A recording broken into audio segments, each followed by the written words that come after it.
ஜெய் ஸ்ரீராம். என்னோடய யூடியூப் பார்க்குறவங்க லைக் பண்ணுங்கள், ஷேர் பண்ணுங்கள், சப்ஸ்கிரைப் பண்ணுங்கள். இது ஒரு 5 வருஷத்துக்கு முன்னாடி வரைக்கும் வரலட்சுமி விரதங்கிறது ரொம்ப பக்தி சிரத்தையாக பண்ணுவாங்க ஹைதராபாத்தில்.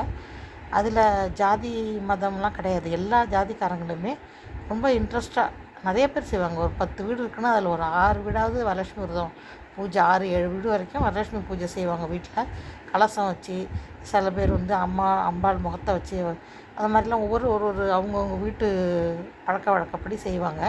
காலையில் லேடிஸ் சேர்ந்து குளிச்சுட்டு தலை குளிச்சுட்டு உட்காந்து ரொம்ப பக்தி சிரத்தையாக விரதம் இருந்து பூஜையெல்லாம் மணிக்கணக்கில் செஞ்சு சாயந்தரம் அந்த மாதிரி சுழியம், அப்புறம் வந்து மஞ்சள் குங்குமம் ப்ளவுஸ் பீஸ்லாம் வச்சு வர்றவங்கள கொடுப்பாங்க.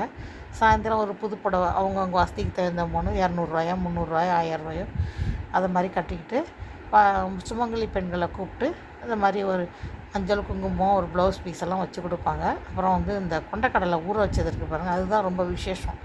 அதை வந்து ஒரு 2 கைப்பிடி அளவுக்கு ஒரு கவரில் போட்டு அதையும் வச்சு கொடுப்பாங்க.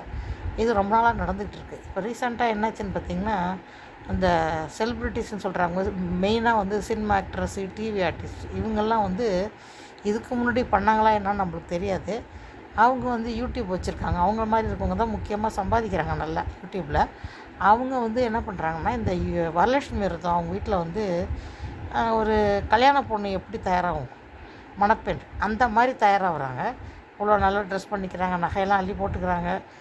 சினிமா ஹீரோயின் இல்லாட்டி ஒரு டிவி ஆர்டிஸ்ட்டுங்கும்போது உண்மையிலே அழகாகவும் இருப்பாங்க இல்லையா? வயசானால் கூட அழகாக தான் இருப்பாங்க. 40 வயசு 45 வயசு லேடிஸ் கூட அழகாக தான் இருப்பாங்க. அவங்க என்ன பண்ணுறாங்கன்னா, அவங்க இன்னும் ஒரு 1 மணி நேரம் 2 மணி நேரம் தயாராகிறாங்க கணக்கு பண்ணி. நல்ல ஒரு கல்யாணத்துக்கு போகிற மாதிரி இல்லாட்டி அவங்களுக்கு கல்யாணம் மாதிரி அந்த மாதிரி அளவுக்கு நல்லா மேக்கப் போட்டுக்கிறாங்க. அவங்க வந்து அவங்கள மாதிரி ஒரு விஐபி தான் அவங்க வீட்டு வரலட்சுமி விரதத்துக்கு கூப்பிட்றாங்கங்கும்போது வர்றவங்களும் அதே மாதிரி மேக்கப் போட்டு வராங்க. அது வீட்டில் வந்து அந்த டெக்கரேஷன் வரலட்சுமி விரதத்துக்கு பண்ணுற அம்பாளுக்கு பண்ணுற டெக்கரேஷன்லாம் பார்த்திங்கன்னா சூப்பர் இருக்கும். அப்படியே கல்யாண வீடு மாதிரி களை கட்டுது. இது எங்கே பிரச்சனை வரும்னு பார்த்திங்கன்னா, பக்தி அவங்களுக்கு இருக்கா இல்லையாங்கிறது நமக்கு தெரியாது. ஏன்னா அவ்வளோ மேக்கப் போடுறாங்க. இது வந்து சாதாரண ஒரு மிடில் கிளாஸ் பொம்பளைங்களுக்கு ரொம்ப ஒரு பாதிப்படைய செய்யுது. எனக்கு தெரிஞ்சு 2, 3 பேர் சொன்னாங்கங்க, அவங்களாம் நல்லா ட்ரெஸ் பண்ணிவிட்டு நல்லா பண்ணுறாங்க, நம்ம ரொம்ப சாதாரணமாக பண்ணுறோம் அப்படின்ற மாதிரி. அது வந்து ஒரு பூஜை பண்ணும்போது பக்தி தான் முக்கியம், மேக்கப்போ ஒரு அழகோ முக்கியம் இல்லை.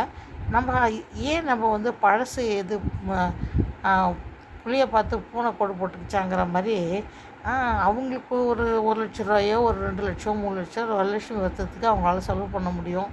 அதுக்குன்னு புதுசாக நகையெல்லாம் வாங்கி போட்டுக்க முடியும். நம்ம வந்து சாதாரண மக்களுங்கும்போது ஒரு வரலட்சுமி விரதம்னா ஒரு புது புடவை வாங்கி கட்டிக்கலாம். மேக்ஸிமம் ஒரு 5000 முடிச்சுக்க முடியும் விஷயம் வந்து. அதை வந்து இப்போ ரொம்ப செலிப்ரிட்டிங்களோட சேர்ந்து போட்டி போட்டுக்கிட்டு இவங்களும் அளவுக்கு அதிகமாக செலவு பண்ணுறாங்க. இது எங்கே போய் இப்போ இது மாதிரி செலவு பண்ணும்போது என்ன ஆகுது, அடுத்தது இப்போ வந்து பிள்ளையார் சதுர்த்தி வந்தது. இங்கே ஒரு 11 நிமர்ஜன்லாம் வைப்பாங்க. அது வரைக்குமே ஒரே ஆடம்பரம் பண்ணிகிட்டு இருக்கும்போது நம்மளுக்கு வந்து அன்றாடம் வாழ்க்கைக்கு ஆதாரமான செலவினங்கள்லாம் நிறைய இருக்கும்போது இந்த மாதிரி செலவுகள் அளவுக்கு அதிகமாக பண்ணும்போது வாழ்க்கையே சிக்கலாகிடும். கடன் வாங்கிறதுக்கு கூட சான்சஸ் இருக்குது. அதனால் நான் அந்த பழைய முறையை தாங்க நான் விரும்புகிறேன். அதாவது நான் 5 வருஷத்துக்கு முன்னாடி வரலட்சுமி விரதமுக்கு நான் போகும்போது லேடிஸ் எப்படி இருந்தாங்க, எப்படி இப்போ எல்லோரும் நான் தப்பாக சொல்லலை, கொஞ்சம் பேர் இப்படி மாறுறாங்க. அதுக்கு என்னவோ சினிமாவுக்கோ கல்யாணத்துக்கு போகிற மாதிரி மேக்கப் போடுறது, அது இது பண்ணுறது கொஞ்சம் பேர் மாறிட்டாங்க. அந்த கொஞ்சம் பேர் கூட அது மாதிரி பண்ணும்போது நம்ம பக்தி இவங்களுக்கு இருக்கா, இல்லை இவங்க வந்து டைம் பாஸ் பண்ணுறாங்களான்ற சந்தேகம் வர்ற மாதிரி இருக்குது. அதனால் வந்து நம்ம ரெகுலராக நம்ம பக்தி சக்தியோட சாமி கும்பிட்டு நம்ம எந்த பர்பஸ்க்காக பண்ணுறோம், நம்மளோட கடவுள் வந்து நம்மளை அனுகிரகம் கொடுப்பாரு, நம்மளுக்கு ஏதோ ஒரு நல்லது நடக்கும், நம்ம கோரிக்கை நிறைவேறும், நம்ம வாழ்க்கையில் சந்தோஷமாக இருக்கணும், பிள்ளைங்க எல்லாம் நல்லா இருக்கணும், புருஷன் நல்லா இருக்கணும், இப்படின்னு ஒரு கான்செப்டில் தான் சாமி கும்பிட்றது போய் இது இப்போ ஒரு ஆடம்பரமான ஒரு விஷயமாகவே ஆகிப்போச்சு, சர்ச்சைக்குரிய விஷயமாகவே ஆகிப்போச்சு. இவங்க வீட்டு ஆடம்பரத்தை காட்டுறதுக்கோசம் இது செய்கிற மாதிரியான ஒரு தோற்றத்தை உருவாக்குறாங்க. அதனால் வந்து இது நம்ம எப்பவும் போல் இருக்கலாங்க. அதுதான் முக்கியம். நம்ம எப்பவும் போல் பக்தி சிரத்தையோட சாமி கும்பிட்டு நான் சொல்கிறதுனா, அதுக்கு நான் எல்லா சினிமா ஆக்ட்ரஸு எல்லா டிவி ஆர்டிஸ்ட்டும் சொல்லலை.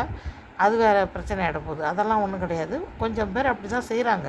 அதை பார்த்துட்டு நம்மளும் அதே மாதிரி செய்யணும்னு நிச்சயமாக முடியாது. லைக் பண்ணுங்கள், ஷேர் பண்ணுங்கள், சப்ஸ்கிரைப் பண்ணுங்கள்.